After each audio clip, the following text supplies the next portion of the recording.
बिस्मिल्लाहिर्रहमानिर्रहीम। अस्सलाम वालेकुम dear students, this is sir Saud. मैं एक और वीडियो लेक्चर के साथ हाजिर हूँ।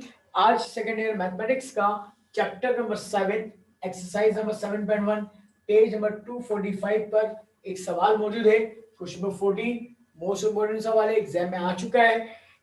इसका सोल्यूशन हम आज करेंगे।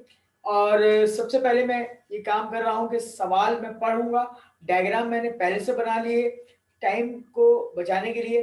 अब जरा देखिएगा question number 14, find the equation of the circle. Circle की इक्वेशन मालूम कर रही है। टचिंग ईच एक्सिस, हर एक्सिस को टच कर रही है at a distance 5 units, 5 units distance पर फ्रॉम द ओरिजिन। ठीक, अच्छा अब जरा देखिएगा स्टूडेंट, ये आपके पास इस वक्त एक्स एक्सिस और वाई एक्सिस मैंने ड्रॉ किया। इसके 4 क्वाड्रेंट्स है, आपको पता है। ये फर्स्ट क्वाड्रेंट कहलाता है, ये second quadrant, third and fourth. तो जो सर्किल है वो ईच क्वाड्रेंट को टच कर रहा है और हर एक्सिस में टच करेगा। यानी कि अगर फर्स्ट क्वाड्रेंट की बात करता हूं तो इसका एक्स एक्सिस और वाई एक्सिस एक हिस्सा है, इसको भी टच करेगा वो सर्किल। जब सेकंड में आएगा तो यहां पर ये नेगेटिव एक्स एक्सिस और पॉजिटिव वाई एक्सिस को टच करेगा। जब थर्ड में आएगा तो नेगेटिव एक्स एक्सिस और नेगेटिव वाई एक्सिस को टच करेगा। और इसी तरह फोर्थ क्वाड्रेंट में आएगा तो इसका मतलब है वो पॉजिटिव एक्स एक्सिस और नेगेटिव वाई एक्सिस को टच करेगा। और ओरिजिन से उसका डिस्टेंस कितना है, 5 यूनिट से।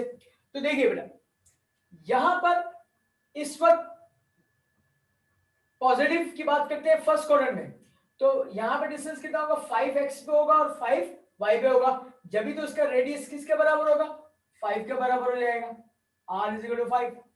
जब सेकंड क्वाड्रेंट में आएंगे तो x माइनस और प्लस 5, और रेडियस हमेशा ऑलवेज भी है पॉजिटिव क्वांटिटी। इसका मतलब यहां पे रेडियस क्या हो जाएगा, 5 हो जाएगा।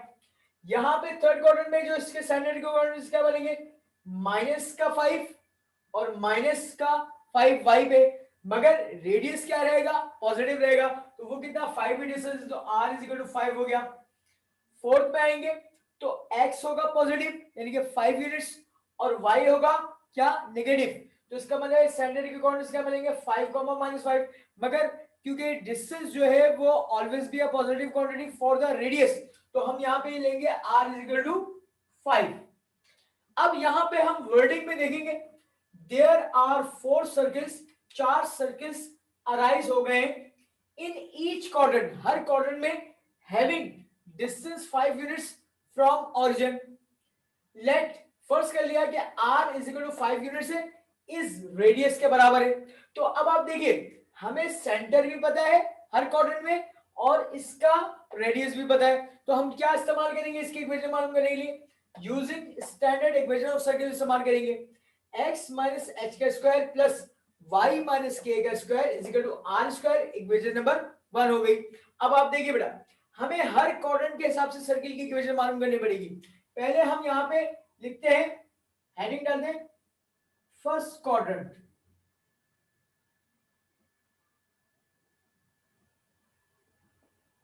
ये मैंने हेडिंग डाल दी। अब फर्स्ट क्वाड्रेंट का सेंटर और रेडियस इस्तेमाल करना है इक्वेशन नंबर 1 में पुट करके। तो मैं क्या करूंगा, यहाँ पे सेंटर है 5,5 और रेडियस क्या है 5, इक्वेशन नंबर 1 में पुट करता हूं बेटा, 1 इज एम्प्लाइज z। तो क्या करूंगा, h के 5 पुट कर दूंगा। तो मैं यहां पे लिखता हूं x माइनस 5 का स्क्वायर प्लस y माइनस 5 का स्क्वायर इज इक्वल टू 5 का स्क्वायर। बेटा इसको कैलकुलेट करें, a माइनस बी के होल स्क्वायर वाले फॉर्म से खोले, एक्स स्क्वायर माइनस का 5 two 10 x plus 25 plus y square minus का 10 of y plus 25 is equal to 25। 25 से 25 क्या हो गया, कैंसिल आउट हो गया। तो एक्स स्क्वायर प्लस का वाई स्क्वायर माइनस का 10 ऑफ x माइनस का 10 ऑफ y और प्लस 25 इज इक्वल टू 0। ये आपके पास be the required equation of circle आ गई इन द फर्स्ट क्वाड्रेंट। इसी तरीके से आपने चारों जो क्वाड्रेंट्स के सर्किल की इक्वेशन फाइंड आउट करनी है। तो नोट डाउन कर लीजिए, इसके बाद मैं सेकंड क्वाड्रेंट की इक्वेशन निकालूंगा, फिर थर्ड की निकालूंगा, फिर फोर्थ की निकालूंगा।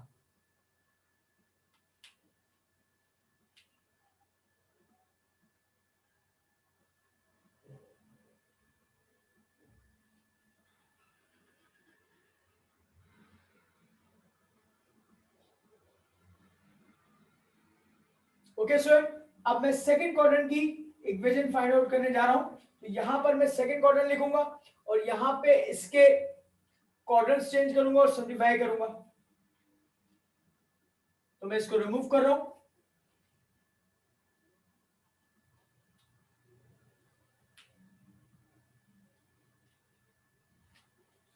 अब देखिएगा जनाब, यहां पर मैंने सेकंड क्वाड्रेंट की हेडिंग डाली। अब सेकंड क्वाड्रेंट के जो है स्टैंडर्ड के कोऑर्डिनेट्स लूंगा -5,5 और रेडियस तो हमेशा 5 ही रहेगा पॉजिटिव। उसका मतलब है यहां पे -5 हो जाएगा, -5,5 और r is equal to 5। Equation number 1 में पुट करके सिंपलीफाई करूंगा।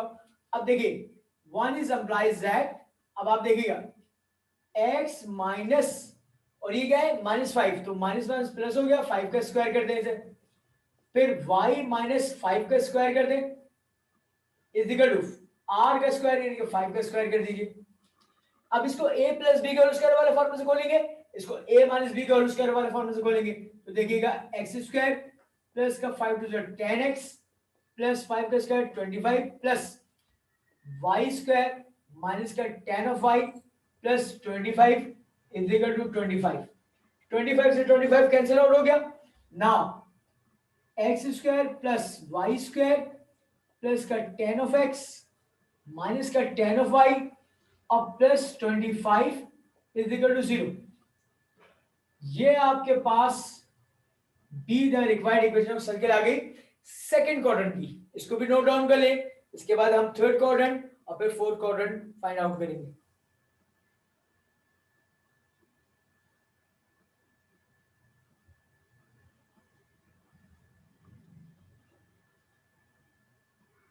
ओके सर, तो थर्ड क्वाड्रेंट की हेडिंग डाल रहा हूं मैं।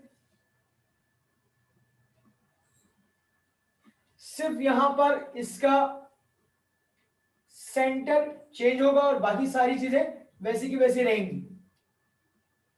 रिमूव कर रहा हूं क्वेश्चन।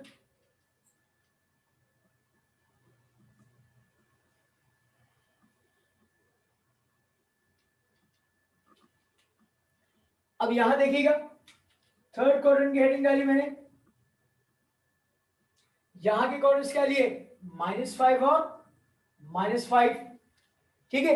अब इनको मैं रिप्लेस करूंगा इक्वेशन नंबर 1 में और सिंप्लीफाई करता हूं। 1 is implies that x minus और ये ऑलरेडी माइनस में माइनस माइनस प्लस 5 का स्क्वायर हो जाएगा प्लस y माइनस ये ऑलरेडी माइनस में माइनस माइनस प्लस 5 का स्क्वायर हो जाएगा इज इक्वल टू 5 का स्क्वायर। दोनों पर a प्लस बी का स्क्वायर वाला फॉर्मूला लगाओ और सिंप्लीफाई कर लो। x square plus 5 to the 10x plus 25 plus y square plus का 10 ऑफ y प्लस का 25 is equal to 25। Cancel out हो गया तो भाई x स्क्वायर प्लस का y स्क्वायर प्लस का 10 of x plus 10 of y और प्लस का 25 इज इक्वल टू 0। ये B the required equation of circle आ गई in the third quadrant. Note down कर लीजिए स्टूडेंट्स। और इसके बाद फिर हम लास्ट जो है क्वाड्रेंट का जिक्र करेंगे, फोर्थ क्वाड्रेंट की इक्वेशन फाइंड आउट करेंगे।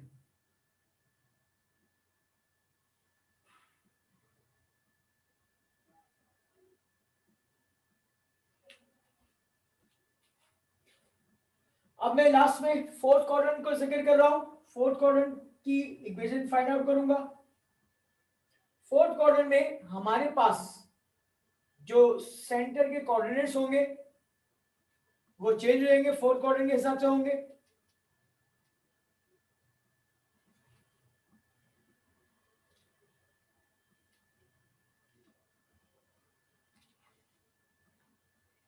तो यहां पे हेडिंग डालूंगा मैं fourth quadrant.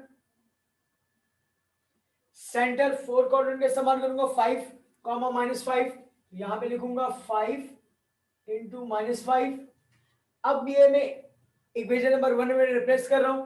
1 is implies that x minus 5 का square plus y minus minus minus plus 5 का स्क्वायर, और यहां पर 5 का स्क्वायर कर देंगे. a minus b whole square वाले फॉर्मूले से खोलेंगे, a plus b whole square वाले फॉर्मूले से खोलेंगे. तो देखिएगा x स्क्वायर माइनस का tan of x plus 25 plus का y स्क्वायर प्लस का tan of y plus 25 is equal to 25. ये कैंसिलेशन हुई. x स्क्वायर प्लस का y स्क्वायर माइनस का tan ऑफ x प्लस का tan ऑफ y और plus का 25 इज इक्वल टू 0. ये आपके पास इक्वेशन आ गई है फोर्थ क्वाड्रेंट के सर्किल की. ठीक है स्टूडेंट. इसी तरीके से एक दफा पास पेपर में जब आप देखेंगे तो पास पेपर में एक सवाल एक दफा ऐसे भी आया था कि ईच क्वाड्रेंट के बजाय उसने सिर्फ अल्फाज इस्तेमाल किए थे, वर्डिंग इस्तेमाल की थी कि इन द फोर्थ क्वाड्रेंट. तो इस इन द फोर्थ क्वाड्रेंट का मतलब है सिर्फ और सिर्फ आप ये फोर्थ क्वाड्रेंट ड्रॉ करेंगे और सिर्फ एक सर्किल की इक्वेशन मालूम करेंगे. और अगर एग्जाम में वो चेंज कर देता है सवाल कि कहता है इन द थर्ड क्वाड्रेंट ओनली, तो फिर आप ये थर्ड क्वाड्रेंट बनाएंगे और सिर्फ एक सर्किल थर्ड क्वाड्रेंट की इक्वेशन फाइंड आउट करेंगे. अगर वो एग्जाम में कह देता है सेकंड क्वाड्रेंट ओनली, तो इसका मतलब है आपने सिर्फ सेकंड क्वाड्रेंट ड्रॉ करके एक सर्किल बनाना है, ड्रॉ करना है और वहां पर सेकंड क्वाड्रेंट की इक्वेशन निकाल के बता देंगे. मगर अगर इम्तिहान में वो कहेगा इस सवाल की तरह कि इन ईच क्वाड्रेंट, तो फिर आपको चारों क्वाड्रेंट का जिक्र करना पड़ेगा एज वेल एज चारों क्वाड्रेंट में जितने भी सर्किल चार बन रहे उन चारों सर्किल की इक्वेशंस को फाइंड आउट करना पड़ेगा. तो ये था आज का हमारा सवाल जो कि आज हमने इसको सॉल्व किया है. तो मुझे उम्मीद है कि ये आपको बहुत अच्छी तरह समझ में आ गया होगा इसका सॉल्यूशन. इंशाल्लाह ताला नेक्स्ट के वीडियो लेक्चर में मैं नए सवाल लेके हाजिर होऊंगा. जब तक के लिए अपना ख्याल रखिएगा. अल्लाह हाफिज.